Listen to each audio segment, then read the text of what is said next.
Thank you for joining the show. Thank you for joining another special edition of the show. Trent, we are on part 3 of the top 100 WWE/F wrestlers of all time. Part 3. 26 through 50, if I'm not mistaken. Right. Awesome.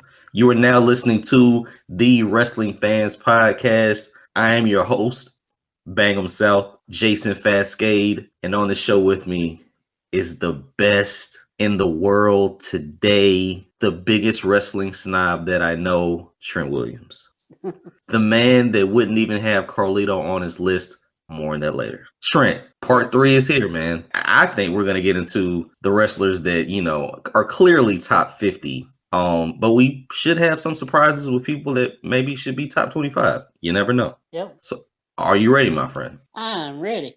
All right, dude. So before we start, let's address the controversy. Let's take the animal out of the bag, whatever the paraphrase is, or the proverb. So there's been allegations. Let's put those allegations. Allegedly, when someone, we're not going to name names here. We're not going to snitch.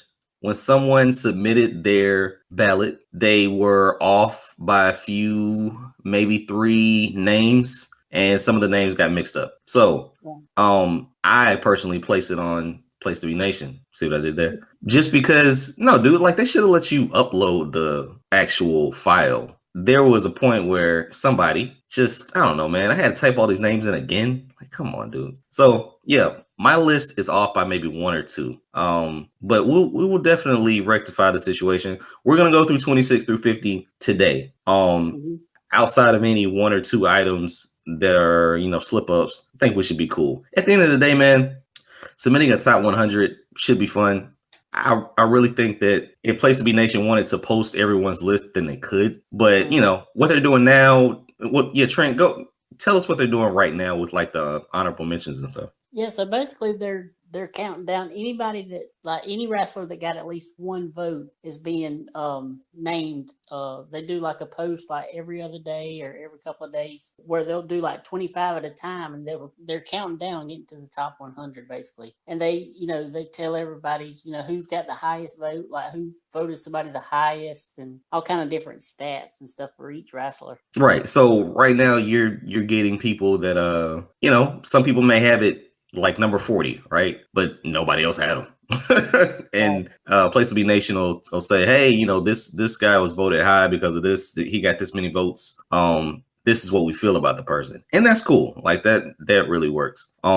So right now we're going to go through our 26 through 50, and maybe not. Some of these guys might end up on the Place to Be Nation honorable mention list pretty soon. But are you ready, man? Yeah. Before we get to the 26 through 50, I have to ask you about somebody that somebody had on their official list, but we didn't mention on the show.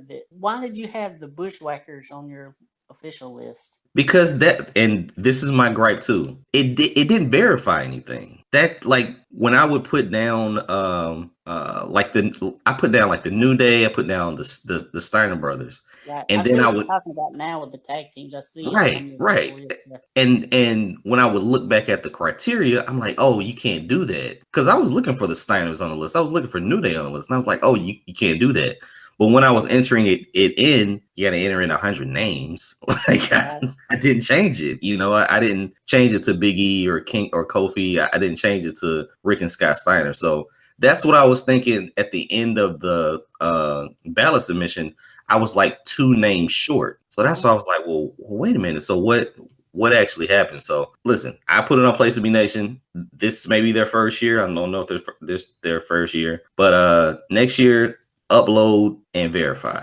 Well, this won't be an every year thing. This is just like probably every 5 to 10 years they'll do this. Okay. Well, I mean, I'm pretty sure that they're going to have different types of lists, and this went really well, man. Like, you know, I think you got a lot of people that joined in, and they expanded their Place to Be Nation community. So pretty sure they'll have another list. But on the next list, upload and verify. That's all I'm saying. Yeah. But why the Bushwhackers? Why do you have them? Bushwhackers were like one of my favorite teams, dude. Like Really? they didn't have to. They didn't have to win. Like, listen, we go back to any era, and you'll have a comedic tag team, or sorry, not a comedic tag team, but a comedic talent. Let's just say that. And that's where everyone else picks their bones from. You know, I mean that if there's no Bushwhackers, there's no Los Matadores, there's no Santino, there's no Gilbert. You know, like there's no. It's probably not even a freaking Hornswoggle. So work ethic, listen, wasn't all that great, but when they're on the show for as long as they are and they suck, but they're over. Like you know they're worth mentioning. But I'll say this, and we're definitely having a commentary on just the list in general. I'm a big sports fan, right? You know this. They had the NBA had a top 50 greatest players of all time. Right. ESPN, I think, does a top 100 NBA players every year. NFL does the same thing. It's subjective, you know, like even if you have criteria, it's subjective. At the end of the day, you know, if you want somebody on the list, they're going to go on the list. Right. And that's why I like what Place to Be Nation is doing, just at least saying, hey, you put the Bushwhackers down. You got there were 19 other people that agreed with you. So, you know, like instead of seeing a final list, you can see how your list compared up to other people. Right. But would you agree, because this has been a lot of controversy on the Place to Be Nation Facebook group, that it's kind of ridiculous, some of these high votes? Like somebody had Hornswoggle at like 30 something. Would you not agree that's kind of ridiculous? I can't, because it's subjective. You don't know if that person is a little person. Well, I know for a fact he's not a little person. But you don't you don't know what joy Hornswoggle being on the screen brought that person. You just don't know. Let me just say he's also the same person the only person that had Uncle Elmer on their list. I don't even know who Uncle Elmer is. You don't remember Uncle Elmer? You know who Hillbilly Jim is? He's one of the I didn't pay attention. I didn't pay attention to all the extraness. I just remember this dude was almost 7 foot wearing overalls. Like, nah. But no, that's the thing, dude. Like people, if you give them, that's why I said it wasn't vetted. Like if they had like the list that you gave me, right, when we first started talking about this thing.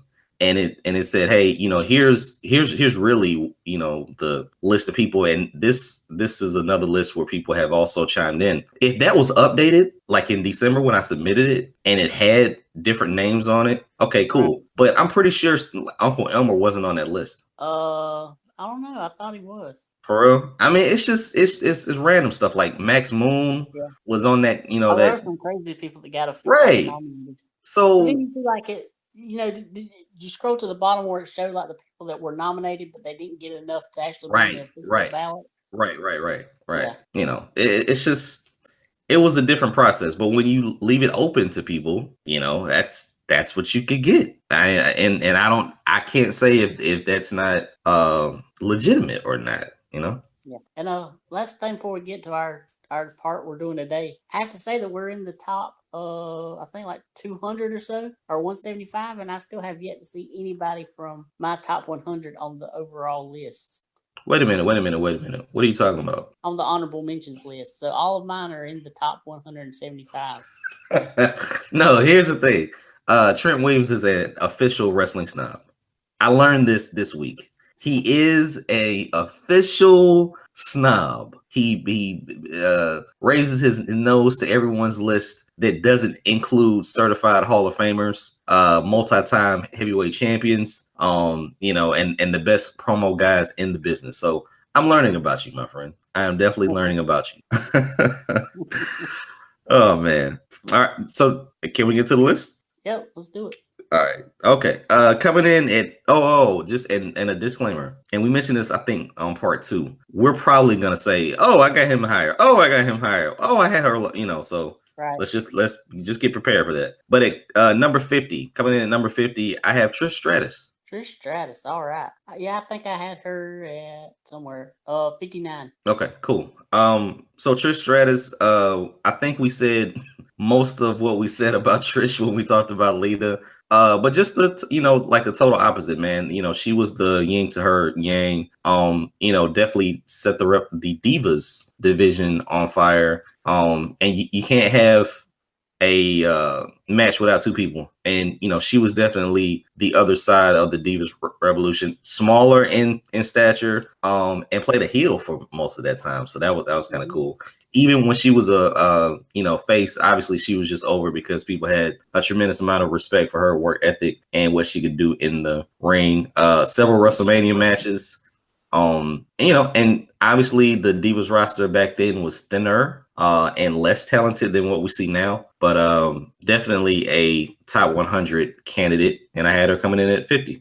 Yeah, Trish is probably like the best woman of her era. The thing that she started out as a fitness model, and there's been a lot of women they've had in WWE that started out as models and stuff, and they just got them for the eye candy. But Trish actually took it further and wanted to actually learn and actually adapted and became really, really good. Her feuds, like we said, obviously with Lita, and then Mickie James was probably one of the greatest women's feuds of all time. She's had great matches with Victoria and Jazz, Gail Kim. I mean, she could have a match with pretty much all the really great women's wrestlers that were on the roster at that time. Well said, man. Who is your number 50? My number 50 is Mr. Perfect, Kurt Hennig. Oh, got him a little bit higher. And I actually put down Mr. Perfect too. That's crazy. Okay, so yeah, let's move on to number 49. I believe you mentioned this guy. At 49, I have Paul Orndorff.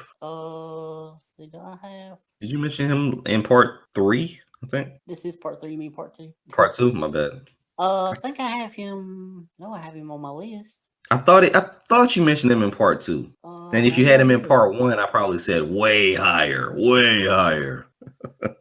Hashtag way higher. Oh yeah, I had him at 54. Oh, 54. Okay, cool. Yeah. What can be said about Paul Orndorff, man? I'll just say this because we're both gonna dive in. But when someone else copies your name, it says a lot. Right. There's a guy in the UFC that's named Mr. Wonderful. But no, just a tremendous talent. Short in stature, but the dude was, back in the bodybuilder era with Hogan, and he stood tall, man. He had the power driver, right? Right.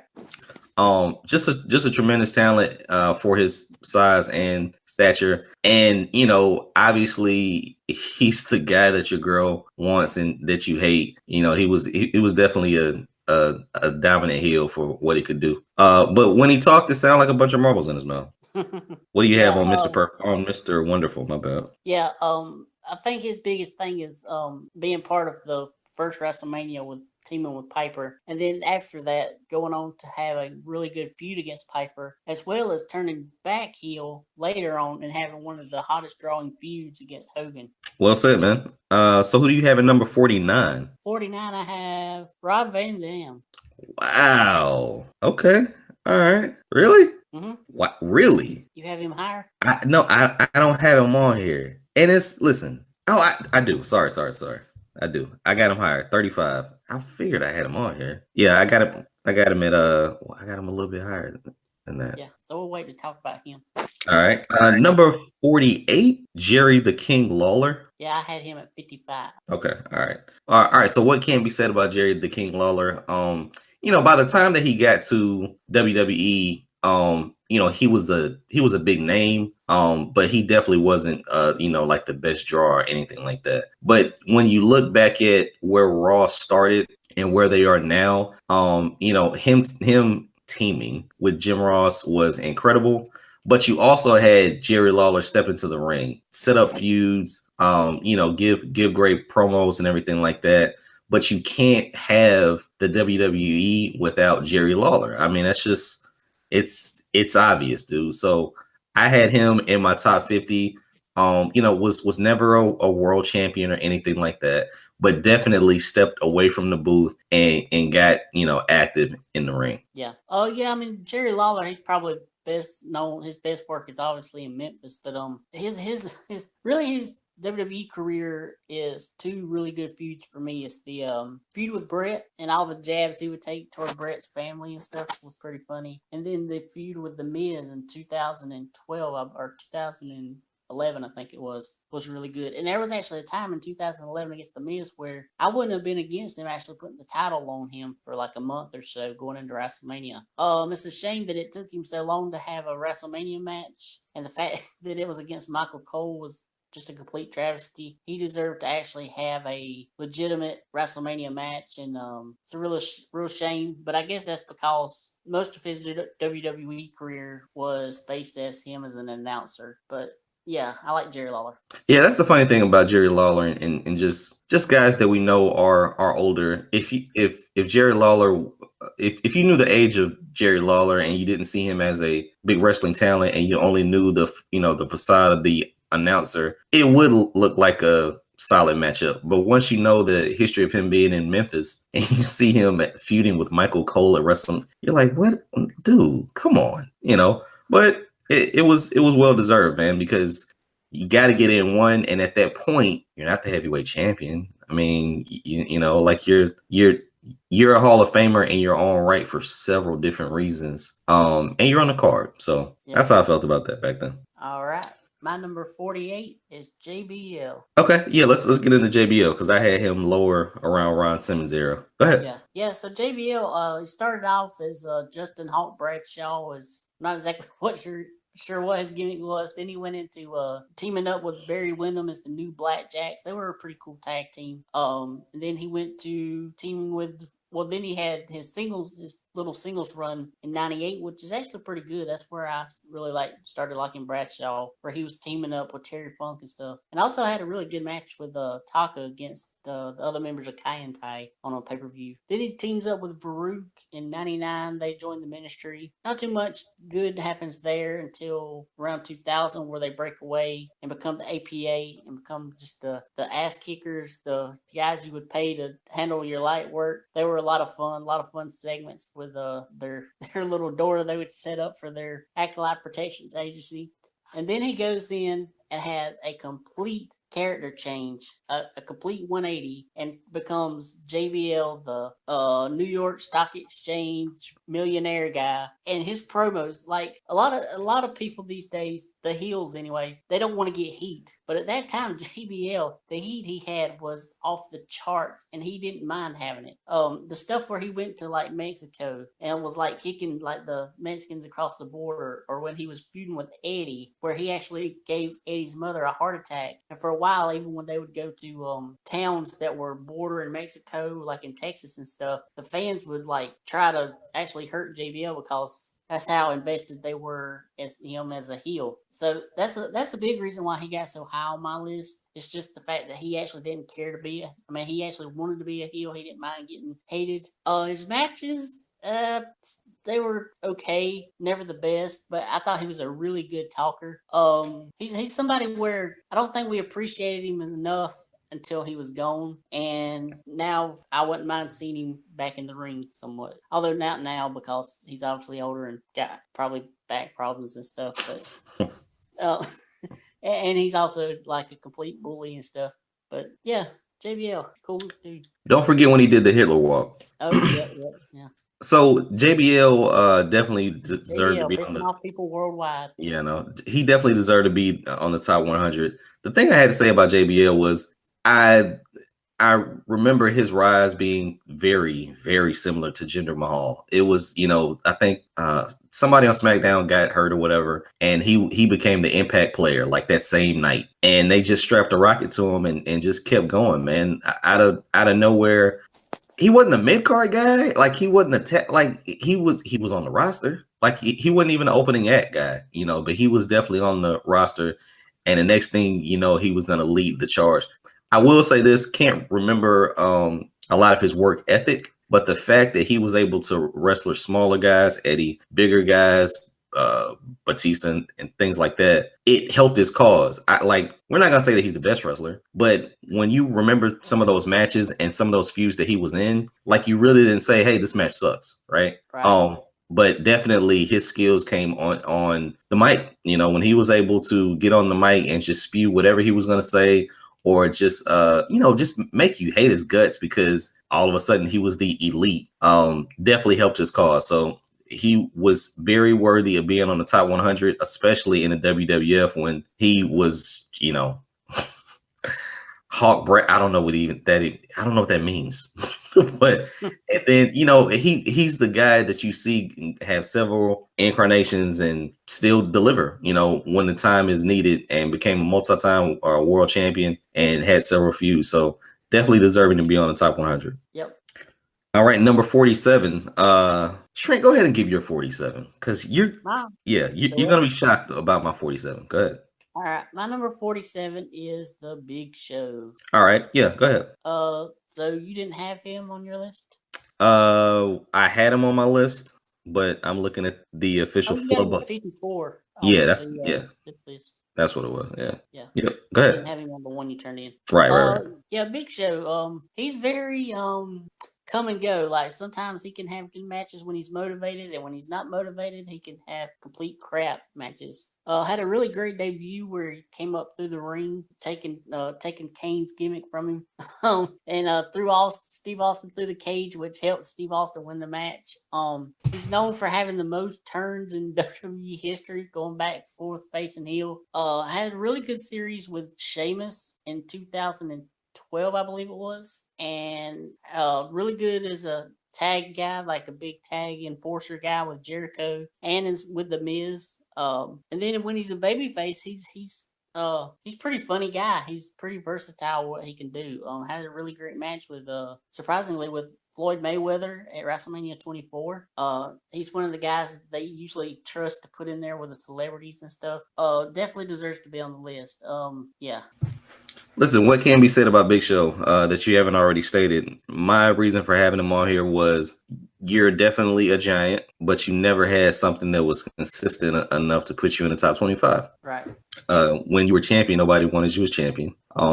But you're on the roster, dude. Like you had a purpose. Every now and then Vince could just pull you out of a bag and say, "Hey, I have a giant." He could throw you in ECW when you were sad and overweight. Oh yeah, I forgot to mention that he had a great run in ECW in 2006 as the champion.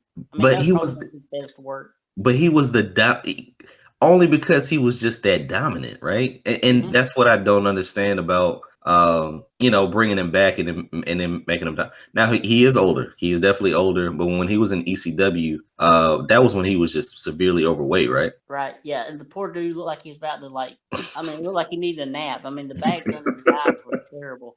Yeah. So I don't know if it's the work ethic, man, but at the end of the day, he can always rely on the fact that he's 7 foot tall and whatever, 400, 300, whatever he is. But he's had a successful career, dude. He's been in there with everybody, Shaq and Floyd Mayweather, and has held tag team gold. And Akebono. So is he gimmicky? Yeah, because they can't figure out what to keep him as consistently, but definitely worthy of being mentioned in the top 100 for WWE. Yeah, and also the whole crying stuff is a big negative on his part. Nobody wants to see the Big Show cry. But it's everything, dude. Like it's a beard, it's no beard, it's you having hair when you started, then having no hair. It's your weight fluctuations. It's everything, man. But listen, he will go down in history for having the ring explosion spot. That is his spot. Yep. And then I want to say ripping the cage off or cage door malfunctions is his spot too, I guess. Yeah. So yeah, he'll definitely be remembered. Definitely. Yep. All right. So at 47, to follow that up, I got Roman Reigns. I have him higher. Wow. Let's move on then. Number 46, I have ADR, Alberto Del Rio. Yes, I put Alberto Del Rio way higher than Roman Reigns, one slot. Yeah, definitely not on my list.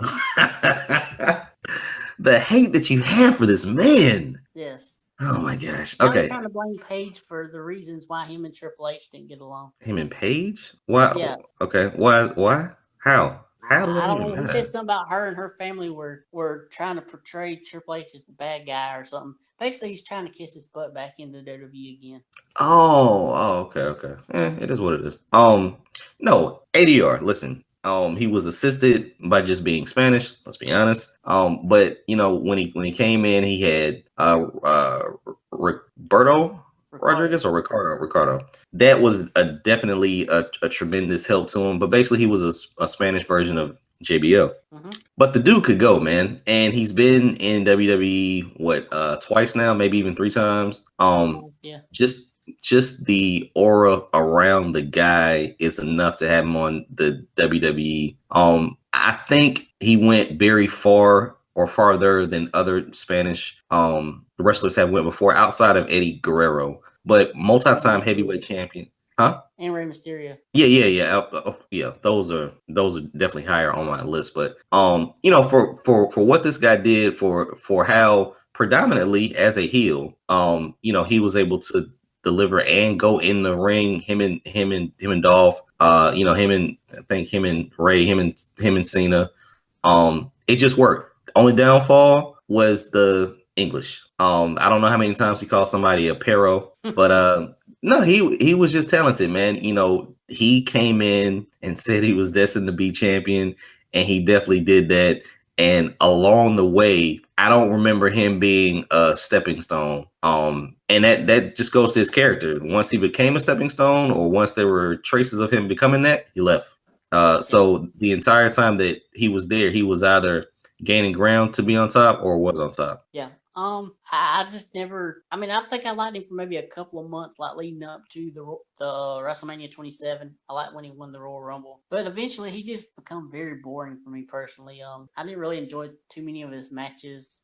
Hey Trent. Yeah. All right, you said he became very boring for you, and then what? And I just didn't enjoy many of his matches. I liked his. I was a fan of his from the Royal Rumble that he won up until WrestleMania, but after that, he just become boring, and I don't know. I mean, I thought his first run was bad, but then he came back for the second run. And I feel like that was even worse.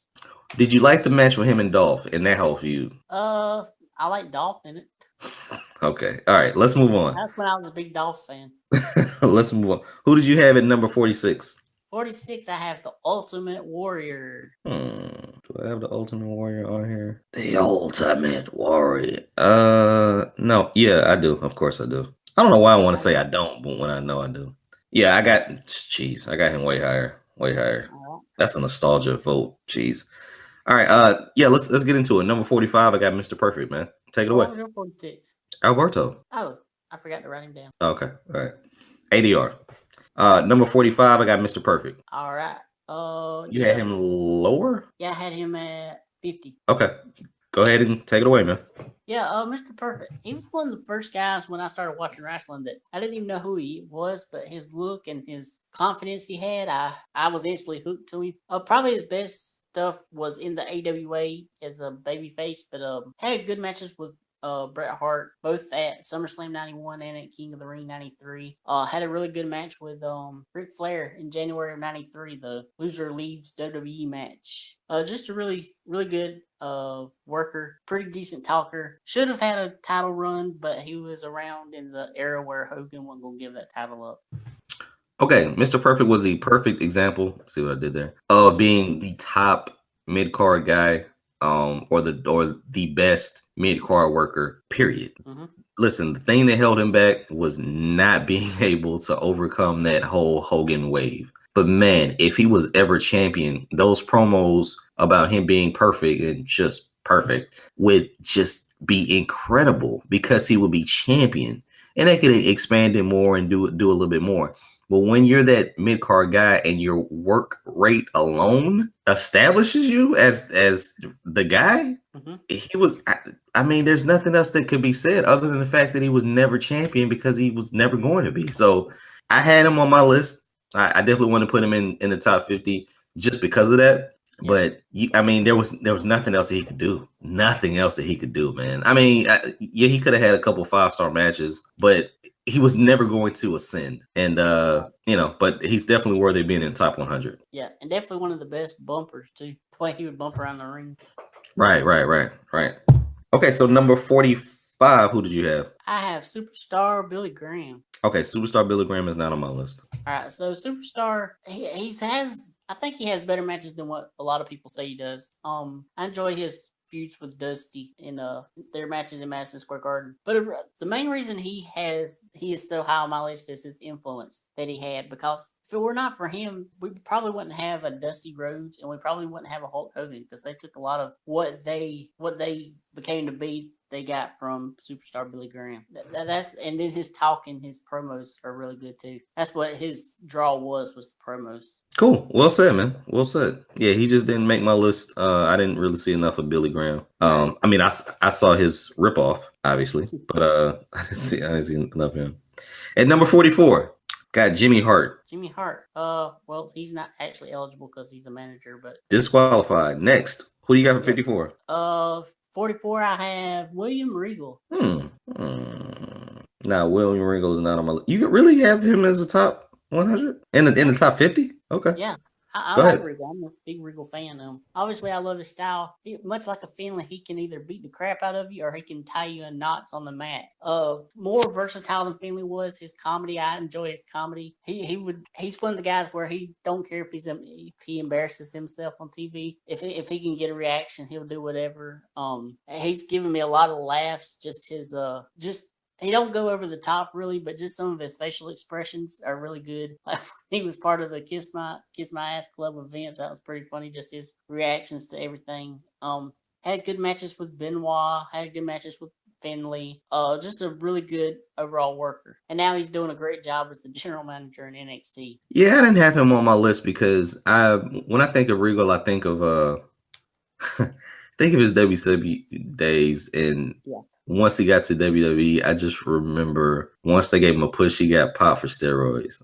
So I was like, yeah, I just disqualified you. But yeah, really good worker. And you have to give credit to those guys that are on a show and are jobbing, but are going to kick the heck out of you. They're going to beat the crap out of you in doing so, and are always going to be on the show. So I see why you put him on there, man. Definitely. Yeah. I mean, he also had he had a pretty good feud with Edge where he had like the power of the punch where he'd use the brass knuckles and stuff. Right. But just being an ultimate heel. I mean, he was an ultimate heel. Yep. And once he grew his hair out, I think that helped. Yeah. But okay, so number 43. Right. I got Mark Henry. This I have him is what I do. Okay, so let's get into it, man. What are your thoughts on Mark Henry? So Mark Henry, the reason he's so low on my list is the really only good stuff I think he has is the Hall of Pain stuff. And everything else, which is majority of his career, he's either out injured or he's out because he needs to lose weight, or he's just put in crappy feuds. Like the stuff he would do with the sexual chocolate stuff, that stuff was just absolutely terrible. Some of that stuff, like being paired with Mae Young, yes, it's memorable, but it was complete crap. He really didn't find his groove in the ring until around 03. He had a pretty good run at the end of 03 against Goldberg. He had a nice feud on Raw against Goldberg. But he has so much time that he's injured that it's hard to put him too high on my list. But his Hall of Pain run, really great stuff. And then also the promo he did in 2013 where it looked like he was going to retire. The pink jacket. Yes, the salmon-colored pink jacket. And, only to turn around and attack John Cena. That was some good stuff. Yeah, once he started doing the Hall of Pain, This Is What I Do, had 3-6 doing his theme song.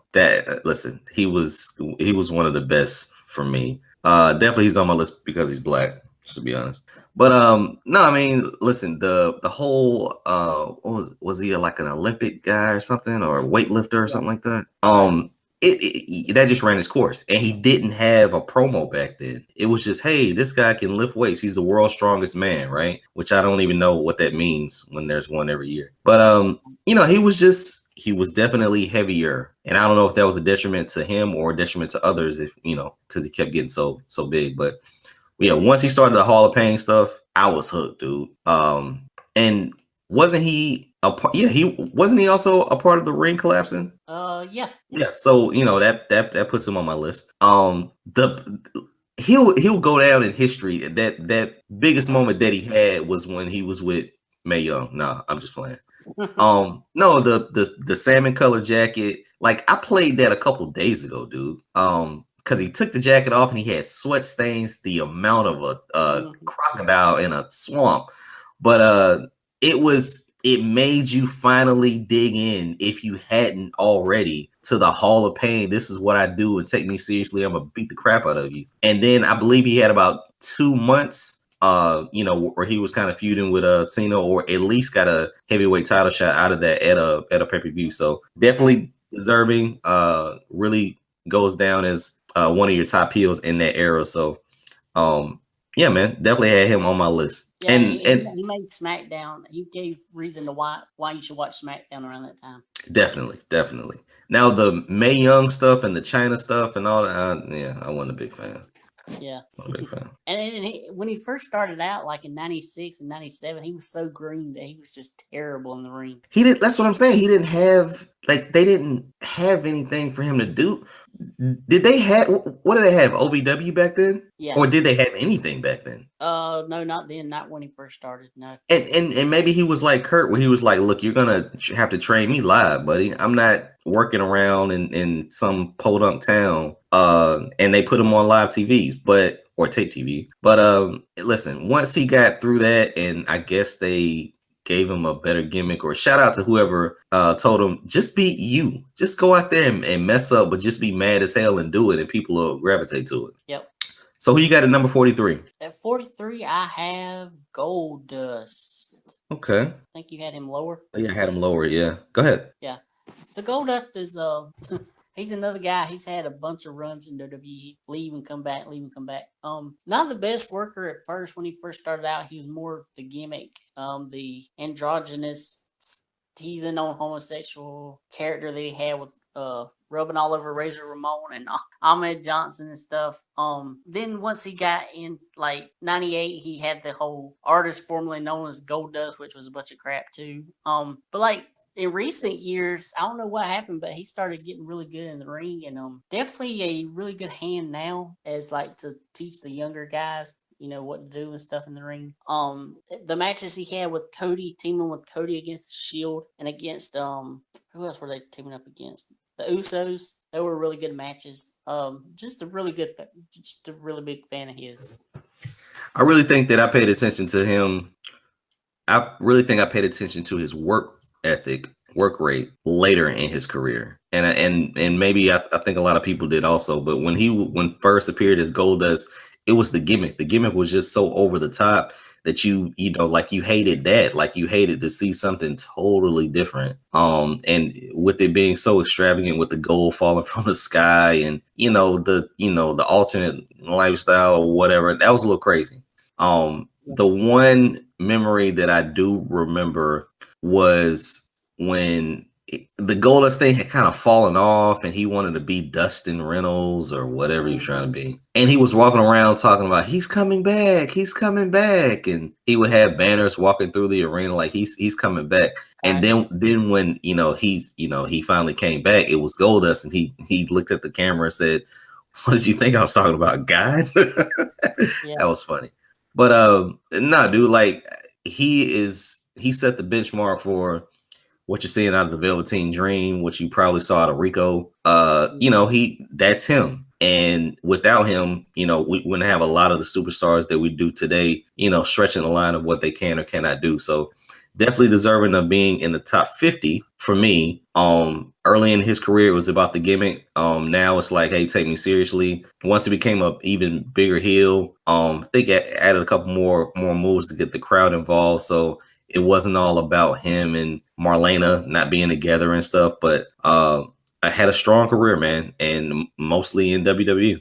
Yeah, and he also had a really good run when he was in the ECW brand. He had some underrated matches, and he's another guy that can really do good comedy. Him and Booker T together were a really good pair. Oh yeah, definitely. All right, so that was 43. Okay, well, who you got for number 42? Randy Orton. Wow, you were. No, I got him higher, dude. Do I have him higher? Right. No, I don't have him higher. I don't have him on my list. I do not have him on my list. Got him on the one you turned in. Yeah, dude. I can't see today. I can't see. Yeah, he's higher. He's higher. So we're okay. So number 42, I got Mr. Fuji. Mr. Fuji. All right. What can be said about Mr. Fuji? I was gonna say the Asian Bobby Heenan, but no, dude. Listen. as a manager of everybody that was a bad guy, let's be honest, he did his thing. There, from throwing salt in people's eyes to didn't he walk with a cane or something like that? But he was the ultimate manager, dude. I mean, like there was nothing that he couldn't do, and you always had to be on the lookout for Mr. Fuji. And he just added that extra oomph to some of the heels that were just supposed to be overgrown animals that couldn't talk. So he was definitely deserving of being on my list coming in as a manager. Yeah. And his run, well, I think like most people are gonna put him on the list for his run as a tag champion, both with Professor Toru Tanaka and Mr. Saito in like the 70s. He was a really good tag team worker. Was he called Mr. Fuji back then? Yeah. Wow. Okay. All right. Who you got at 42? 41, you mean? I had Randy Orton at 42. Oh, sorry. Yeah. Who you got at 41? My bad. 41, I have the boss, Sasha Banks. I had her lower, didn't I? Yeah, I had her lower. I had her way lower. I had her at 69. Yeah. I remember that one. Okay. Go ahead. Yeah, so Sasha Banks, one of the better workers of the current WWE Divas or WWE Women, had a really good match with Bayley at Brooklyn, the first takeover in Brooklyn. Had some good matches with Charlotte on Raw. Her main roster stuff, she hasn't been affected on the main roster quite as bad as Bayley has, but there are times when she doesn't feel as quite as big of a star that she did in NXT because she's dropped a lot of the boss gimmick that she had in NXT that made her as great as she was. Has made a lot of history from being the first woman to main event a takeover in an Iron Woman match. Had the first women's Hell in a Cell.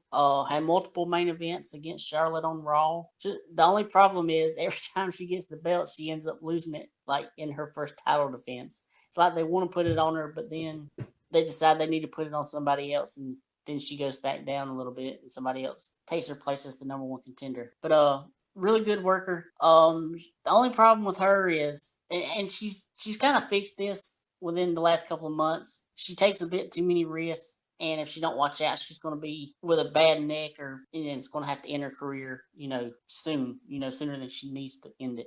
She weighs 1 pound more than Kairi Sane. Here's the thing. Very talented, but she's the example of validating how many people are watching NXT versus how many people are tuning in to see her on Raw. Right. Very talented, but if you can't do what you did in NXT, nobody's going to feel you. I was trying to think who was the biggest face right now on the women's roster on Raw, and it's Asuka, because they let Asuka do what Asuka did. She never came in with the boss, that the stamps, to sign the. She didn't do that. Yeah. All that stuff kind of left once she entered the ring, and I don't even think she comes down to some of the gaudy jewelry that she does or that she did back then. I was a huge fan of her. I had her low just because, she hadn't been on the main roster that long and just didn't have any moments, man. Yeah, she was the first to do this, the first to do that, the first to do this, the first to do that. But it seemed like those were just moments. Even when she wins the title in dramatic fashion and she loses it the next week. So to me, she is all about the moment and not necessarily the career. Yeah, I agree. All right, at number 41, I got Bobby the Brain Heenan. I had him at 40. I had him at 52. 52. Okay. What can be said about Bobby the Brain Heenan? R.I.P. First of all. I saw him when he was the other heel manager, the white heel manager. But wow, I could go all day and talk about Bobby the Brain Heenan. The thing about him was when I first started watching wrestling, he was the announcer, but for some reason he was also like managing too, which is crazy. Right. But he was a talker, man. He could talk you into the room and you want to fight him when he was talking. He can make you laugh. He could do jokes and everything like that. But he was such an instrumental manager that he always found himself in the ring. Whether it was hey, if your talent loses the match, I get 15 seconds with you to and your arm is tied behind, something like that, or putting a weasel suit on or anything like that. It was guaranteed that he was going to be in the ring on a show. And it was that's just how he was, man. He managed everybody, Rick Rude, Andre, why am I drawing a blank? But Flair, perfect. Everybody. I mean, everybody. He was the background and the mouthpiece for some of the guys that couldn't talk, or even some of the guys that could talk. he just added an extra element to it. I didn't really see him as a worker, but like I said, you can't really mention Hogan without mentioning Bobby the Brain Heenan. Right. Like you can't mention some of the guys that he managed without mentioning him. So, and that was due to promo and the stuff that he would do in the ring. So, I remember when he lost, when Hogan lost and he held his foot down. It's just stuff like that. But definitely worthy of being in the top 100 because you can't have any managers today without referencing what Bobby the Brain Heenan did outside of the ring and on the mic. Definitely. Yeah, there ain't much more I can say to, than what you said. You pretty much summed it up. One of the guys that had the quickest like wit, like he could come up with like some kind of funny remark on the instant. And he's one of the guys where if he wanted to leave wrestling and wanted to be like a comedian or like star in movies, I think he would have been like, he might have been like the first like Rock, like before the Rock, because he was so talented. He could have been like a big movie star. Yeah, he could have won a supporting actor role. I mean, he could have been the Jeremy Piven of our day or something like that. He could have been an Entourage. Right. Yeah, that's very true, Trent. Very true. Yep. Okay, number 40. I can get to Randy Orton now. Let's do it. All right. I got Randy Orton on this list because came out of nowhere. I knew his dad and stuff like that, but I didn't really think that we would see this out of Randy Orton. The thing about Orton is very talented. One of the youngest world champions. Had a terrible gimmick at first, but then realized that if I have a diamond cutter, I can destroy everybody. Mm-hmm. Matches aren't that great. Simple move set, but he has it, man. He can make people hate him. He can make people love him. He can make them wait and ramp up their applause until they chant RKO, and he gives it to them. So definitely deserving of being on the top 100 for the multi-time reigns. I think he's up to 12 or 13 or something like that. He had his run with everybody. I mean, everybody. He was in Rated RKO, which was a tremendous tag team in Evolution. Has always really been around the top, even on his way up. So he's obviously going to go down as a WWE Hall of Famer, definitely a WWE product. And through every era, he was in the mix somehow, some way with Triple H, with Cena. Even now on a SmackDown roster, he's probably your main guy, or was when they started it, unbeknownst to most. So Randy Orton coming in at number 40 on my list. Yeah, Randy Orton for me would have actually got higher if his career would have stopped at like 2009, like at WrestleMania. If that was his last match, because I liked his stuff when he was younger. It felt like after 2009, he got the whole Apex Predator Viper thing, and he relied on it. And his matches have become very boring. Like a lot of his matches are boring. Like every now and then you'll get a good Randy Orton match, but it feels like he's not turning it up all the way like he used to. And now that he has the RKO, whilst yes, it's a great move and it's led to some great moments, I feel he relies too much on that,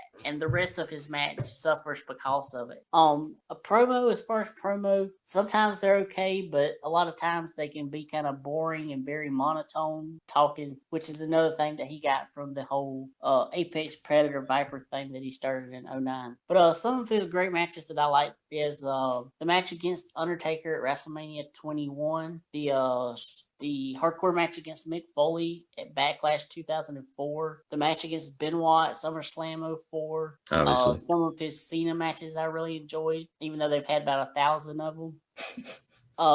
Yeah, I mean, he's a good worker. Like, he's the guy where if you ask anybody that's in the business, they'll say he's one of the best. Like, as far as like a move for move, like classically trained wrestler, he's probably the best there is. But a lot of times it just comes off as very boring and just not motivated a lot of times. Yeah, right now he's living off his name. Like he's the last match because he's Randy Orton and he has RKO. You got the powerbomb, the RKO, the DDT with the dude hanging from the ropes, and then the top rope suplex. And other than that, he's just gonna go around the ring and beat you up. So I mean, that's the moveset, but it reminds you of Saturday night on WCW TBS at 6:05. Man, it's just that slow paced, match, and then you build up to something electric when he does RKO. So that's how it works with Randy. Yep, and he's also got some matches where it feels like he sits in chin locks for like an hour. Listen, that's TBS. That is traditional wrestling, dude. That's. I don't know how you look at wrestling, but like when I see different styles, I'm like, oh, okay, well that's that style. That's the style that they're doing. I can't look at like people would walk out if ROH had a traditional match, right? Yeah. So like it's different styles, different levels of pace, but he's definitely deserving of being in the top 100. Definitely. So who did you have for number 40? Number 40 will be the last woman on my list, sadly, and that would be the genetically superior queen, Charlotte Flair. Crickets. Really? Really? Yeah. I don't think Charlotte's all that good. Really? Yeah. Are you still bummed after seeing the pictures of her? Wow. Nah, I didn't think she was that good in NXT. Like out of the feud she had with Sasha, the feud she had with not the feud that she had with Sasha. When I was watching NXT, I got more of Bayley and Sasha. Like I thought her being Charlotte still put over the other girls, right? And even in even on the main roster, like I felt she went toe to toe with Sasha, and I didn't think that one or the other came out hotter. But especially on SmackDown, I just don't see it. Like I don't see it. I see the moxie and the flair. Sorry, but I just don't see. I don't see it. Like the promos, I don't see it on the promos. Definitely don't see it on the promos. And the athletic ability, yeah, she's very talented. First one to do the backflip and all that craziness. But I don't see it. Just don't see it. Yeah, Sorry. Yeah, I mean Charlotte's run in NXT was probably like a couple of months before the whole Sasha Bayley stuff started. I think she had a good match with Bayley on one of the takeovers. She's the only woman on the main roster that has transitioned and she's kept more of what made her a star in NXT than the other three have. Like she still has the presence and she still has that. Like to me, when she comes out, it feels like a big deal. Right. I guess that's because she has the robe and all the, like you said, the flair and stuff. But I mean, she's gifted. She some of the stuff she can do as far as like the moonsaults and like the corkscrew things that she does off the top rope, I never expected of her. Her promos, they're not the best, but every now and then she has some pretty good promos. Like especially when she's a heel, that's when she's at her best. But yeah, I mean, I'm a pretty big fan of Charlotte. Okay. So where are we? We're at number 39. All right, number 39. I got Christian. Yep. I think I have him higher. Yep, I have him higher. So let me just point this out. When Randy beat Christian for the title, I was pissed. I tweeted about it. I joined the petition. We both have Christian higher than Randy Orton. Yeah. Let's be honest about this. We both have Christian higher than Randy Orton. I got him one slot. You got him way higher. Yeah. Okay. All right. So who you got for number 39? 39, I have Greg the Hammer Valentine. Not on my list. And no disrespect to him, but I never saw it. And maybe I didn't see early stuff, but go ahead. Yeah, his highlight of WWE was a little bit before the WrestleMania era with his feud with Tito. They had a really good feud. Just he can be sometimes like a Randy Orton where he can be boring at times, but at other times he can like beat the crap. Another one, he can beat the crap out of you, or he can tie you in a knot. Either way he chooses. Had a really good feud with Ronnie Garvin in I think it was 1990, which was probably his last big feud in WWE. After that, he was pretty much nothing. But just a good worker. Just one of the guys where you're not going to get spectacular matches, but he's a really good hand to have. And also not a good promo or a promo at all. I don't think I probably ever heard him talk. Nah. All right, number 38. This may be a disqualification, but for some reason I got the Hardy Boys. What did I enter in? You had Matt at 40 and Jeff at 39. Yeah, what? I don't know. Yeah, I'm disqualified. What's your 38? Yeah, 38 I have Tito Santana. Okay, I had him lower, right? I think so. Go ahead. Let's see. I don't think you had him. Oh, you did. Really? Yeah, number 88. Yeah, it was low. Go ahead. 38.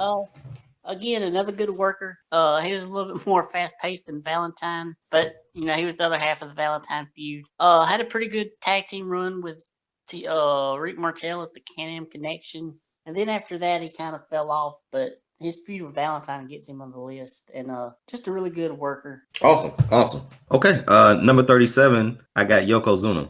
Not on my list. Not on your list. Okay. I'll say this. Yokozuna was a talented big guy.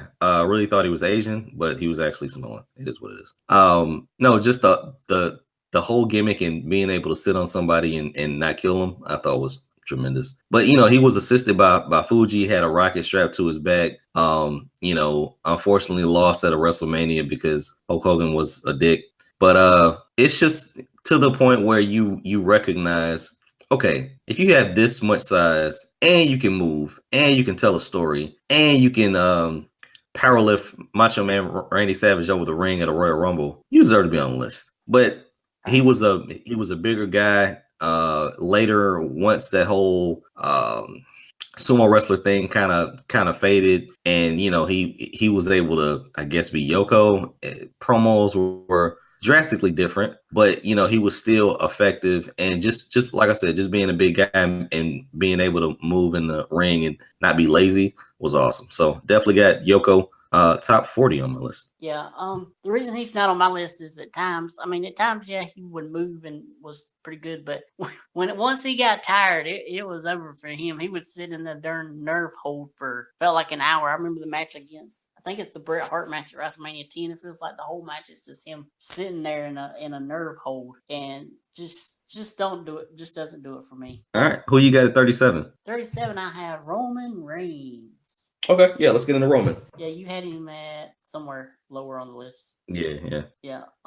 Roman, he's a lot better than a lot of people give him credit for. I think people are finally a little bit starting to turn around on him. Just a really good worker. His matches with, obviously the stuff with the Shield was really good. The match with Strowman, those matches with Strowman are really good. His matches with AJ Styles, which that's probably AJ because AJ can wrestle a broomstick and have a good match. But yeah, a lot better worker than people give him credit for. Not the best talker. He's best when he don't talk or talks very little. But yeah, I thought Roman deserves, with his number of pretty good matches that he's had, I think he deserves to be pretty high on the list. For Roman Reigns, let's just throw out the promos. Okay, let's throw out the fact that he is the chosen one. To me, he's like Sheamus, just with better hair and a different tan. And he was always put with the top guys, and because he was a chosen one, he stayed there. Work rate, work ethic, the ability in the ring, definitely high, but he needs 15, 17, 18, 20 minutes to, tell that story. Downfall of him being, pushed so early was you could tell he really didn't care and he really didn't take it seriously because he knew he was the guy. But an incredible talent, man. Not something that you would want to see in 5 minutes. But if he given the time to tell a story, and with all the stuff that they do around the ring, and even the entrance and the activity that happens in the ring, definitely deserving to be remembered as one of the top 100, especially now in this era where I guess he's the guy. Like, I don't even know if this is the Roman Reigns era, but if it's out of 3 or 4 guys, he's definitely in it. And listen, matches with a match with Cena, matches with Brock, the guy that retired The Undertaker, a notable member of the Shield, matches with his own members of the Shield, fights with Triple H, and you can go on and on and on. But you don't hear him having matches with lower card guys until he does the whole US Open thing. So, he's done everything that you could do, I believe, except win a cruiserweight title. But the promos and the fact that he's never going to overcome the rocket ship that was attached to him. So in anything and everything that he does, people are going to hate him for it. No matter if he suplexes Big Show, puts him through a table, drops a ring on Brock Lesnar, he will still be remembered for the guy that was there before we wanted him to be there. But he's on my list. All right. That was your 36. That was my 36. No, that was your 30. What was that? Your 37? That was my 37. Yeah. Yeah, you're 37. All right. So you're 36. Oh, who was your 37? Oh, Roman My Reigns. I'm an idiot. Sorry. Okay, yeah, 36. Trying to keep track of this thing. Kevin Nash, man, or as they would refer to him as Diesel.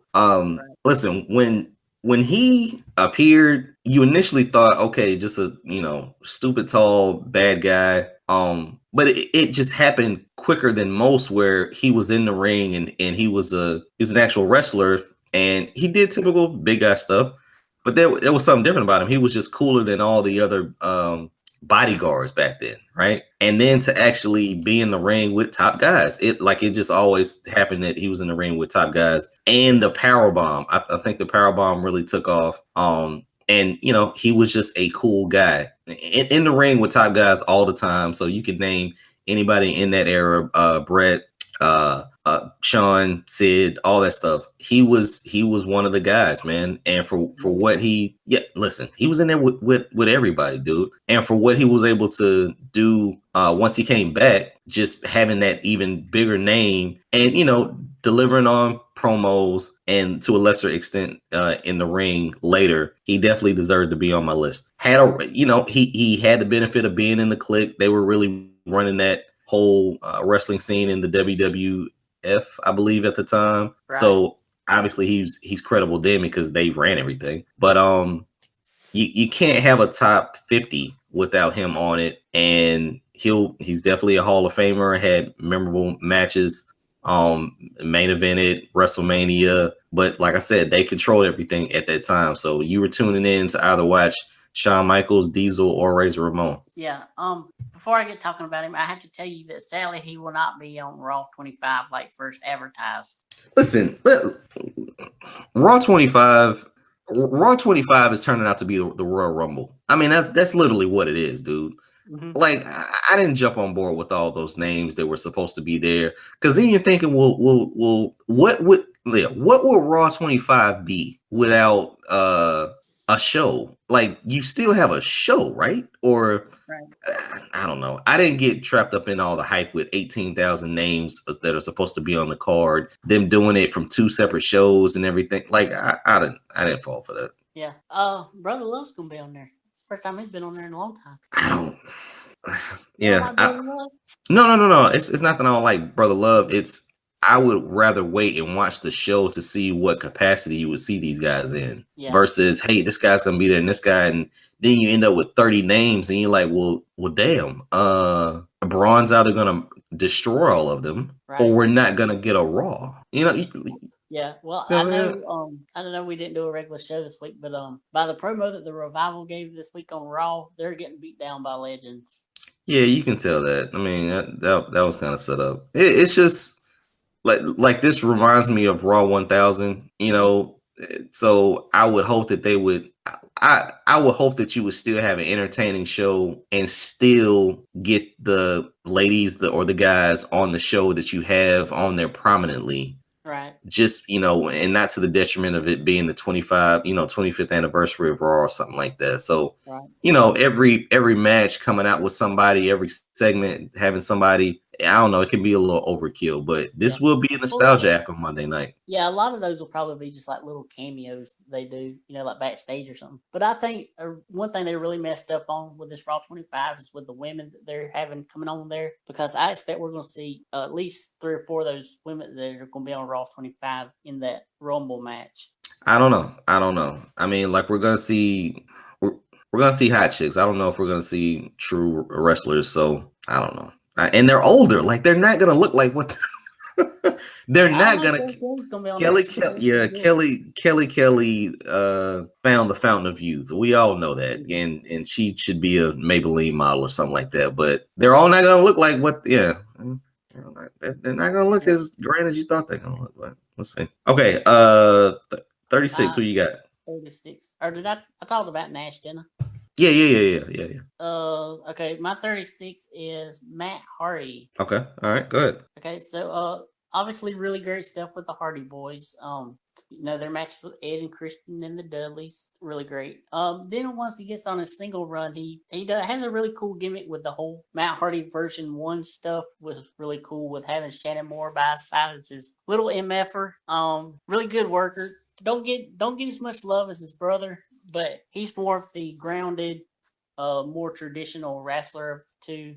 Had a really good run in the ECW brand as their champion for a couple of months, then goes away for a while, and he comes back. And well, we also had the whole Edge stuff that he had in 2005, which was pretty good stuff. Then he struggles around the mid card for a while before he leaves. Now he comes back with the Hardys again last year, has a massive pop at WrestleMania 33, and then now we're getting the broken Matt Hardy, which is wonderful.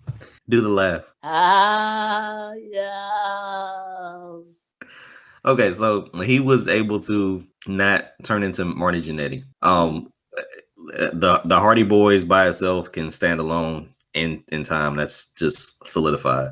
But then when he was able to break off and run, I said it, run SmackDown with the promos and like the backstage stuff as Matt Hardy version 1, like the whole entrance. Like I think that all changed up, especially what they're doing now. They were doing that, with like giving a little bio. They were doing that when they had the Matt Hardy version 1 stuff. Yeah. He was cruiserweight champion, and just ran that blue brand back then. But definitely he didn't really reincarnate himself. I think he just always just was him outside of the broken stuff.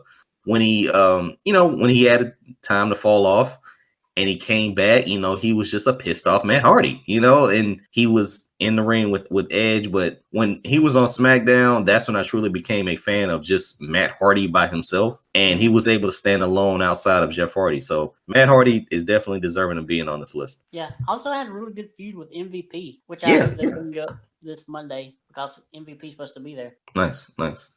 All right, so with number 35, who you got?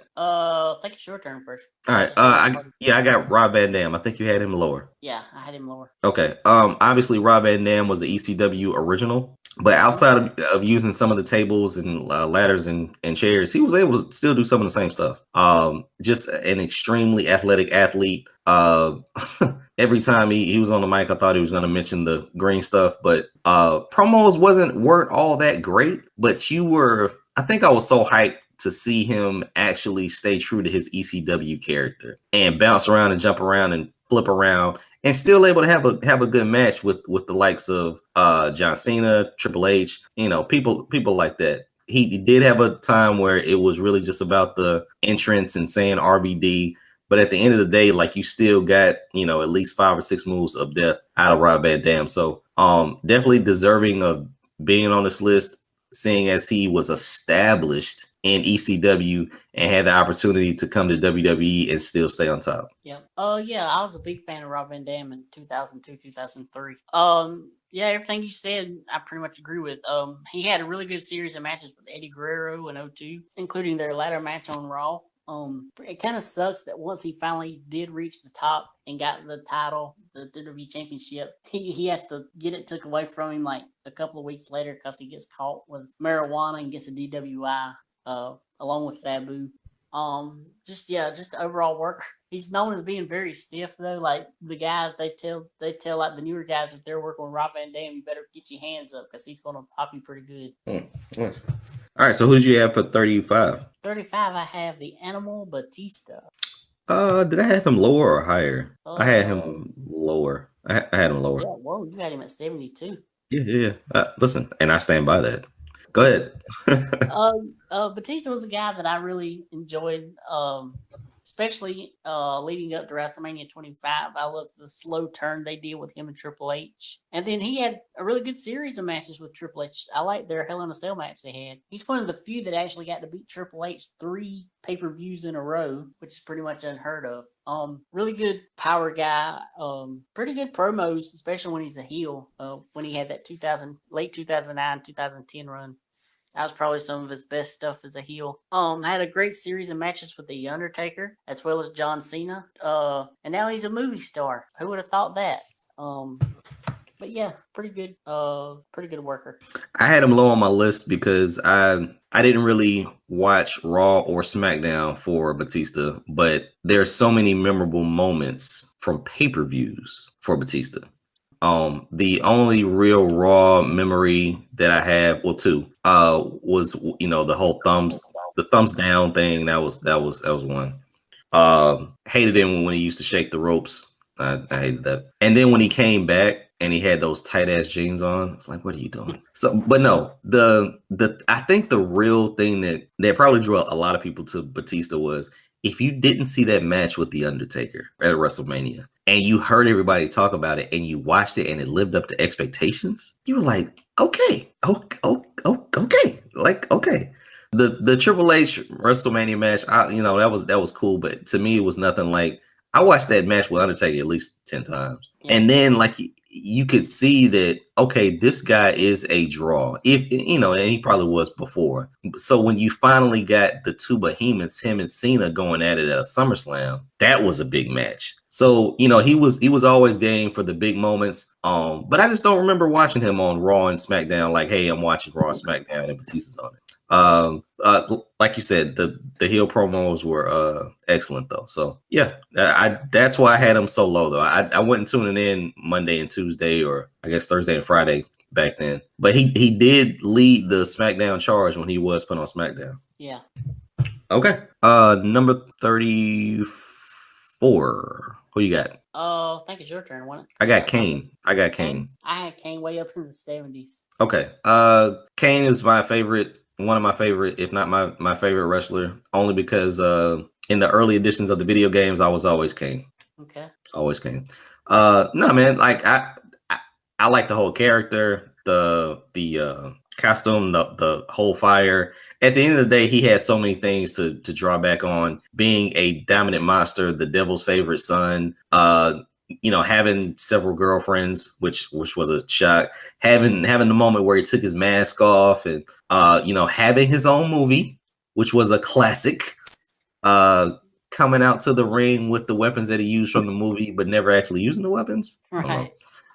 Just the whole corporate Kane, all the incarnations where they can always draw back to looking at a capsule and him seeing his mask and be like, that guy's gone, that guy can't come back, or hey, don't make me put this mask back on. Of course, Katie Vick. Oh yeah. Crickets. But I credit that more to Triple H than I do Kane. Yeah. Well, Kane was a part of it. Yeah. Listen, just early on in his career, who can't forget Isaac Yankem? Yes. But no, I mean, listen, tag team champion with X-Pac was, like the muscle for everybody. The Undertaker's brother, and he had inferno matches, and they went from being against each other to being one of the dominant tag teams just because they were bigger than everybody. So over. It has to go down as in history as far as a mass superstar who really didn't talk that much but gave his delivery by facial movements and just other things that he did in the ring. Even when he put the whole voice box up to his neck, that was like, oh my gosh, like you really thought Kane was going to beat you up if you made fun of him for that. Like that's how over and such a monstrous heel he was back then. And now, dude, he lives off that, dude. I mean, he basically lives off of that. Baldhead Kane wasn't my favorite, but he just looked more vicious then. So listen, Kane all around, man. Definitely in my top 40 of 100 greatest wrestlers of WWE. All right. Oh yeah, Kane. For me, obviously, Kane is getting on my list because of the longevity. He's been there, seems like forever, just like Big Show and Undertaker and all them. His matches, he don't really have any standout matches, but he has a lot of moments. He's more of a moments guy than he is a matches guy.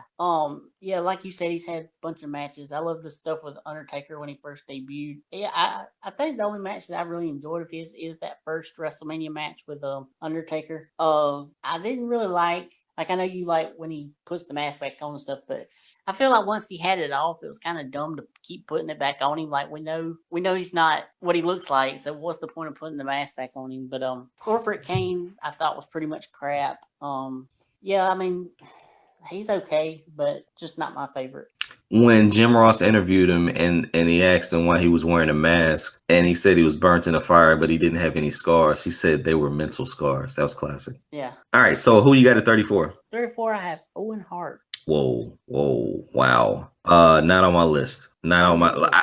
I put D'Lo on my list, but I didn't put Owen Hart on my list. You know what I'm talking about. Go ahead. Yeah. So Owen comes in as the Blue Blazer, has a pretty good match against Mr. Perfect at WrestleMania 5. Then I think he goes away for a while and he comes back as like the Rocket, where he's teaming with Coco Beware and Jim Neidhart, which neither one of those teams led to much success. Then he has the really great match at WrestleMania 10 with Brett. The whole feud with Brett is really good stuff. The Survivor Series 94, where he throws in the towel or gets his mother to throw in the towel for Brett. It's really good stuff.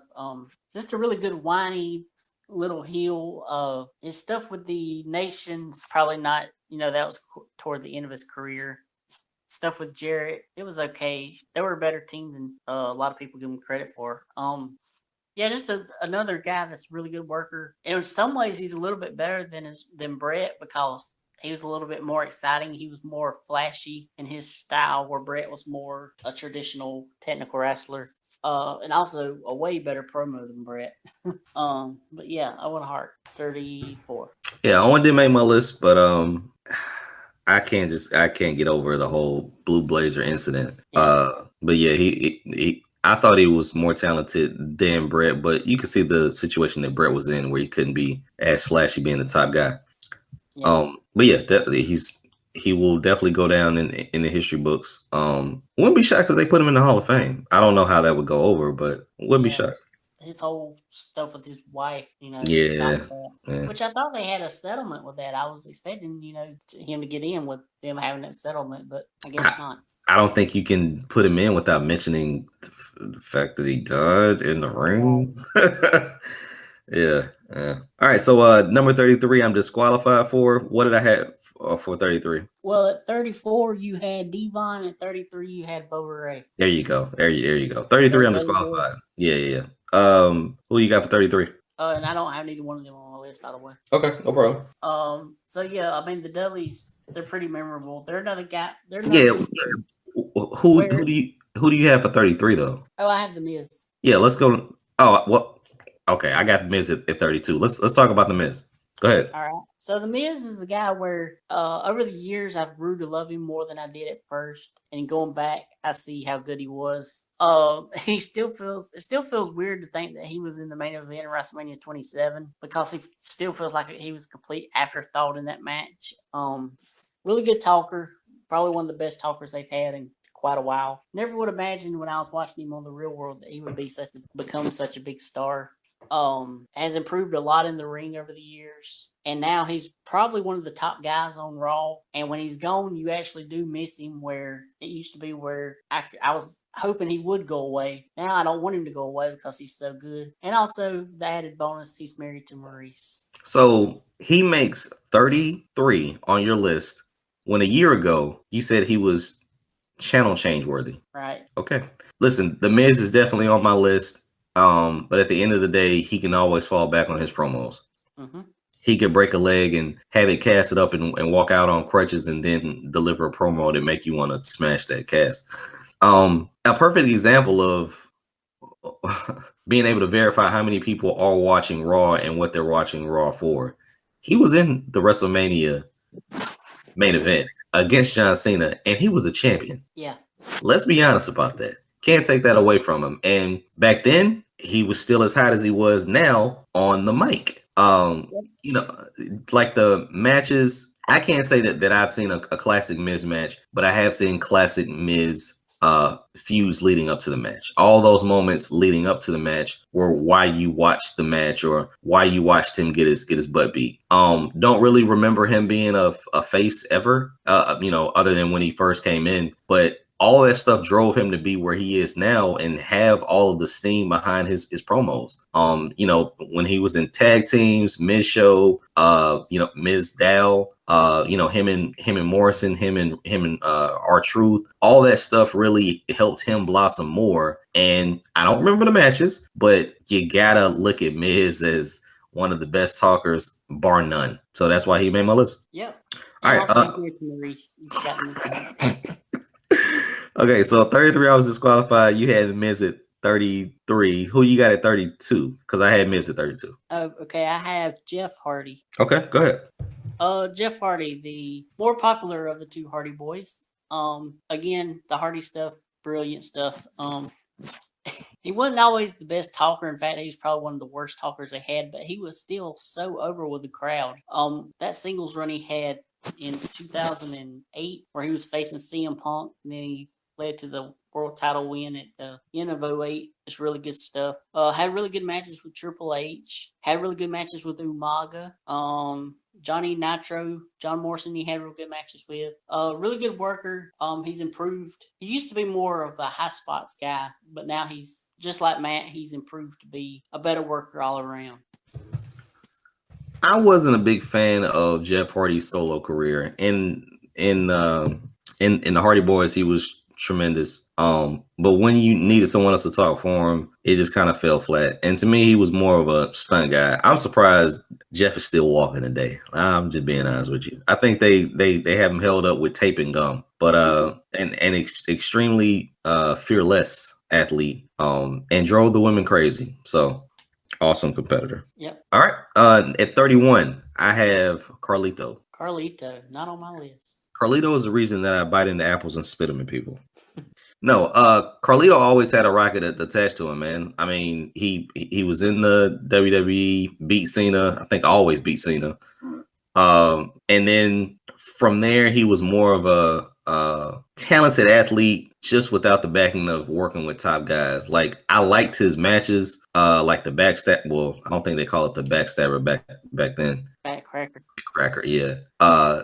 To me, it was just different, even though it was so simple. But it was the promos, and it was the arrogance that he had for being a Cologne, and obviously being privileged enough to have such a pedigree of talent, but then also being able to give you pretty good matches. So I got Carlito up there because I remember Carlito, and I hated when he won. Like, I used to freak out when Carlito won. I'm like, why? But you gotta look back at those matches. It's like, okay, well, he was pretty damn good. Yeah. Oh yeah. I mean, he was a pretty good worker and a pretty good talker. The problem was he got a lot of chances. WWE gave him a lot of chances, but he never really capitalized on it as much as he should have. Like, he should have been like one of the top guys, but he never really got that extra boost that he needed to be a top guy. Yeah, had good matches with Cena, good matches with John Morrison and Shelton Benjamin. They had a triple threat match that I really enjoyed. Yeah, just a really good worker, but just didn't make my list. All right, who you got at 31? 31, I have Kevin Owens. Oh man, I got KO way higher. Do I? Mm-hmm. No, I don't. It's like 3 slots up. All right, 30. I got Medusa. Medusa, not on my list. Not on your list. Okay. Medusa, Abigail Williams, I believe it's the fake name that I created for her. Extreme. She was known in WWE, Alundra Blaze. Yeah, there it was. I was like, why am I saying Medusa? Alundra Blaze. Yeah, that sounds more like a WWE name. Awesome competitor. Back then they didn't have 50 women, but she was the flag bearer, man. She was the women's champ. If they called it a women's title, I don't know. And she held it down, man. Like, you got to give her credit for that. And she blazed the path for, see what I did there, for a lot of the other women that came in after her.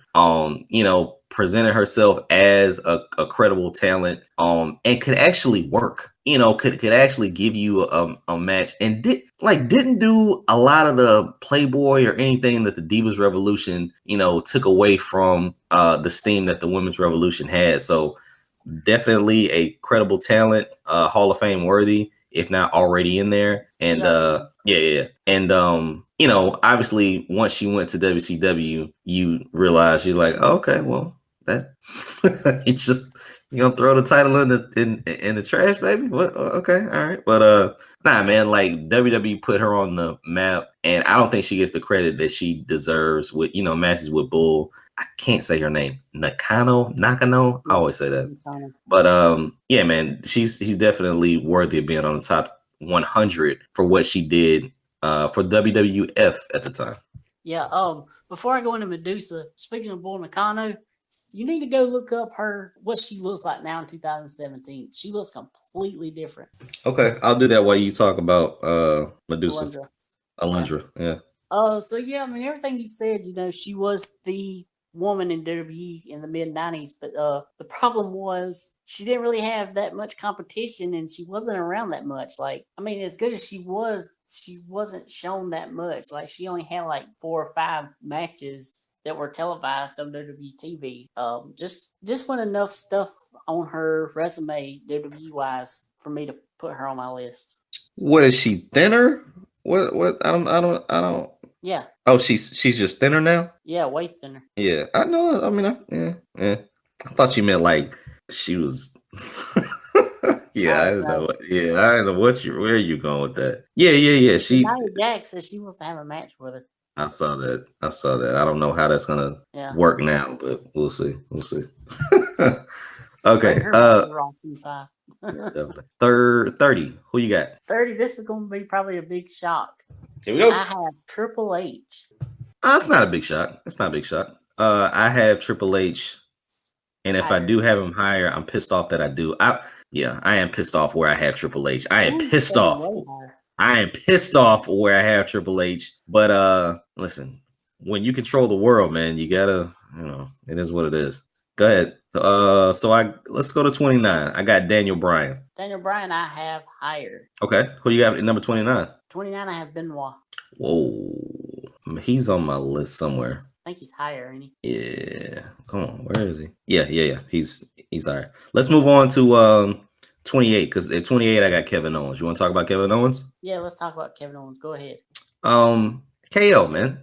From where he came from and to what they let him become is a miracle in itself. Obviously, coming from ROH and having a frame that you wouldn't think would be WWE material, but then showing the aggressiveness that he could show in his matches, obviously with his best friend Sami Zayn in NXT, and for being such a shorter guy, let's be honest, it's a complete shock that he has been given the reins as one of the guys, if not one of your top guys, outside of, guys that are 6'5", 325 pounds. I can't say enough about Kevin Owens, man, only because he looks normal. I'm sorry, he looks normal.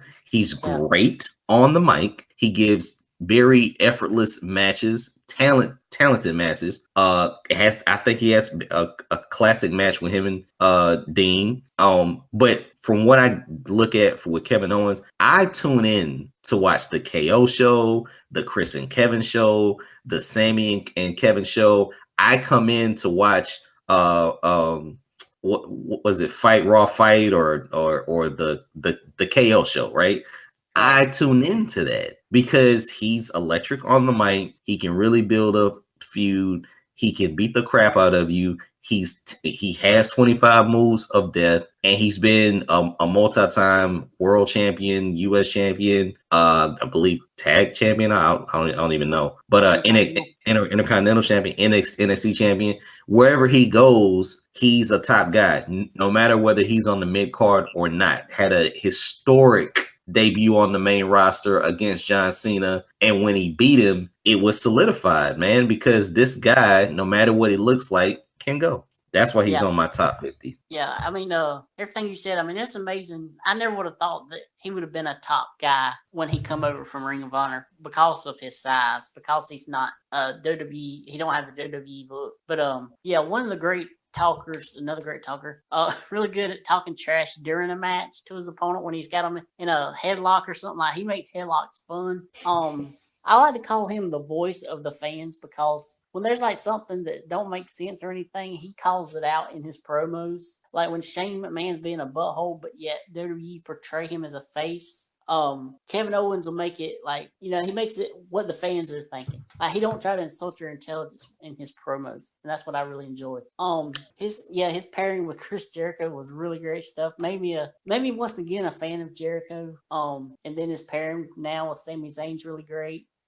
It's just great all around. His stuff in NXT was really good. The turn that he had on his first night when he attacked Sami Zayn was really good stuff. Just really good performer. I'd say one of his downfalls is the matches with AJ didn't live up to what everybody thought they would be. But on the flip side of that, his match last year at the Rumble with Roman was a whole lot better than I expected it to be. Okay. I'll say this about the AJ match. They were doing that a year before on house shows. So I think at a certain point it was just overkill. Like I don't know, you know, it's like and knowing that you're gonna do it 18 times over, like for the next 3 months. Mm-hmm. It's like I don't know how good you could have been without knowing that you have to stretch it out. So but Kevin Owens came in at 28 for me. Who's your 28? My 28 is Sergeant Slaughter. I had him lower, didn't I? Very lower. Yeah, I believe so. Go ahead. Sergeant Slaughter had legendary feud with Iron Sheik where they had the boot camp matches. Had the match with Pat Patterson. That was really good. Then in 91, he turns heel, becomes Iraqi sympathizer, gets hated, real heat. Has a pretty good match with Hogan. A decent talker. Really good bumper. I love the Sergeant Slaughter bump where he gets sent into the corner and hits the ring post instead of turning his back and hitting the turnbuckle like everybody else does. Pretty good worker for a guy his size. So yeah, Sergeant Slaughter. Okay, I had him lower. I thought he was gimmicky, but well deserved. You know, started out as the true American hero and then became an Iraqi sympathizer. I thought that was great. You know, had matches with the top guys back then, Hogan, Sheik, all that good stuff. But when you're in a cartoon, you're solidified. Mm-hmm. But later in life, man, like he was one of those legends that came back and stayed around, and to always be in the ring and still maintain that gimmick and still hold on to it. A la Jim Duggan, but just late in his career, where he was still out there and still, you know, getting pops and being able to get in there with the younger guys and have people make fun of his chin. It was awesome. It was just awesome. So I had him lower, but definitely deserving of being remembered as one of the top 100 WWF and WWE wrestlers. Yep. All right, number 27. This was one I'm very hyped about. 27, I got Ravishing Rick Rude. Yeah, I had him a little bit lower. A little bit lower. Where'd you have him? I had him at 51. Okay. I don't care what anyone says. He was heavyweight champion in my eyes. But again, he was on that path where Hogan was the man, right? And the closest that he ever got to was having a memorable, if not classic, feud with the Ultimate Warrior, who went on to beat Hulk Hogan. So, like I said, he was definitely champion in my eyes. Had Bobby with him, but didn't really need him, man. His whole gimmick was he was ravishing. He was a ladies' man. Your girl better not look at her or I'm a banger. And it was everything about him, man. He was in excellent shape, right? He was a heartthrob. He came out with the spray painted pants with like either detailing the other opponent or just having something crazy on him, which was just ingenious at the time, and you know, didn't come out to the same ones every single show. But Ravishing Rick Rude, man, a heck of a talent, man. The reverse neck breaker, that was the finisher. But you're talking about the whole package, dude. The slow walk down there, the robe getting into the ring. You saw Val Venus do it. You see a lot of people, Velveteen Dream, you know, copy some of that stuff, same stuff. He was a trendsetter, like I said, but he was never a world champion. You know, the IC champion 8 million times. And if it wasn't multi-time, he definitely had it for a long time. But solidified in the ring and on that card, and very well deserved of being on the top 100 WWF wrestlers back then. Yeah, not much else I can say. You pretty much summed it up. It's pretty funny you said about him not needing Bobby Heenan, because I heard in the interview that Bobby Heenan done that Rude didn't like Heenan being his manager. He felt like he didn't need a manager. So it's pretty interesting you say that. But yeah, I mean, he come in and had a really good feud with Jake Roberts, where he was flirting with Jake's wife and had her on his tights. That was pretty good story. Right. And then, of course, like you said, the feud with Warrior was really good. But I think that was the only two feuds he had when he was there. I mean, I'm not totally confident, but those are the ones that are most memorable. Yeah. Like, it seemed like he was facing Ultimate Warrior every show. Yeah, for a long time. Yeah. Okay. Who you got for 27, man? Because we're almost done here. Yep. 27, I have Bob Backlund. I got Bobby a little higher, don't I? Or no, I had him a little lower. Lower. I had him lower. Go ahead. Yeah. Go ahead. So Bob Backlund, probably he's one of those long reigning champions before the Hogan era, like Bruno. He brought in more of a technical style, more mat based style, where Bruno was more kick, punch, and more power moves. So that was pretty cool. And then his return in 91, he had 93, where he's in the Royal Rumble. He has one of the most underrated Rumble performances. I enjoyed him in that Rumble. And when he goes crazy as Mr. Bob Backlund, lining himself with Owen Hart and feuding with Brett. That was really good stuff too. Bob Backlund is on my list for being Bob Backlund. Bob Backlund at 100 will still be wrestling. The thing about Bob Backlund is he has great ring psychology, dude. I mean, being able to reincarnate himself in several different ways, but still staying true to who he was just awesome, man. I didn't see the Bruno times. I don't have the network, but I saw what I saw when he was in WWF. Yeah, and definitely WWE when he came back. When I saw him, he was the typical good guy, very technical wrestler. But when he snapped and put the chicken wing on Brett, and then just started looking at his hands like he couldn't believe what he is. That to me, that was classic, dude. I will always remember that.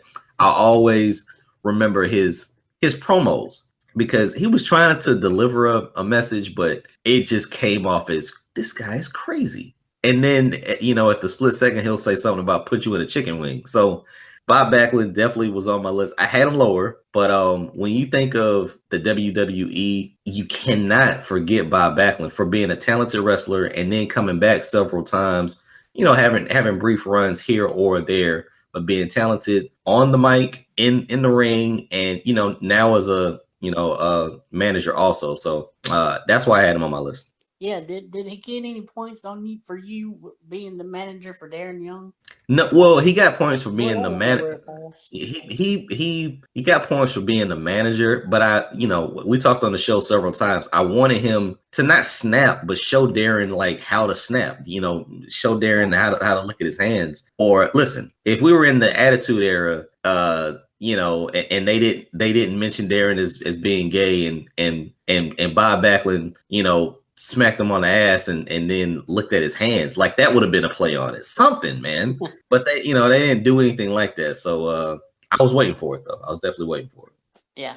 All right, man. The time has come. This is the last entrant in our part 3 of the top 25, 26 through 50. I got CM Punk at 26. I have him way higher. Okay, so we'll wait for CM Punk, but who do you have at 26? 26, I have Andre the Giant. We gotta save Andre for the next show, buddy. Sorry, we gotta save for the next show. So we are done. Trent, as always, man, it was a pleasure. Thank you guys for listening in. This is part 3. We got part 4 coming up. But as always, make sure that you stick around and wait for those episodes. Join us on all social media platforms. You can check us out on Twitter at our official Twitter page for the show, which is at TWF_podcast. If you look like Bull Nakano, make sure that you DM Trent, tweet Trent at MTW3589. And make sure that you tweet me at BangEm South. You can also check us out on Facebook, facebook.com/TWF podcast. And as always, YouTube. Our YouTube channel is definitely growing. We got the videos up there, the Wrestling Fans Podcast. Type that in the YouTube search. It'll come right up. You'll see all the videos, all the playlists, and you will get our top 100, part 1, part 2, part 3, and soon to be part 4. Trent, yes. Plug your site. My thoughts on prowrestling.blogspot.com. I just put up last night my fantasy Royal Rumble matches for the men's and the women's matches. So go check that out. How I would have it play out if I were the one in control. Awesome. Well, Trent, until next time, man. I don't know what the heck I meant by that, but Trent, as always, it was a pleasure, my friend. We got one more list of our top 25 now. There's going to be a lot of confusion. It's going to be crazy, man. It's going to be a lot of controversy. With who we have as our top 25. That I can't wait, because I'm looking at the list you turned in, and you made one giant omission. One giant person that you forgot to put on your list at all. What? Huge name. So huge, he's my number one. No, I didn't. Yeah, you did. No, this is impossible. He's your number one? He's my number one. He's your number one, and he's not even in my top 25. Oh, so he's not even in my list? No. Listen, you got to tune in. We got to tune in and figure out what that is. We'll have part 4 coming up soon. I can't wait, man, because I know my list is right. I know my list is right. You probably got. You're going to be so kicking yourself when you find out who you forgot. All right, man. Okay, listen, we're gonna see. Don't let it be Vince McMahon as you got as number one. No. Okay, all right. We will see. I'm looking at my list right now. My top 10 is solidified. My 11 through 25 is solidified. If you're in the Hall of Fame, I got you. If you had a T-shirt, I got you. We're gonna see though. We're gonna see. Now, maybe you put him back on the list when you redid it, but on the list he's not on there. Nicely done. Nicely done, my friend. Until then, man, Trent, as always, it was a pleasure, dude. I will talk to you next week, man. All right.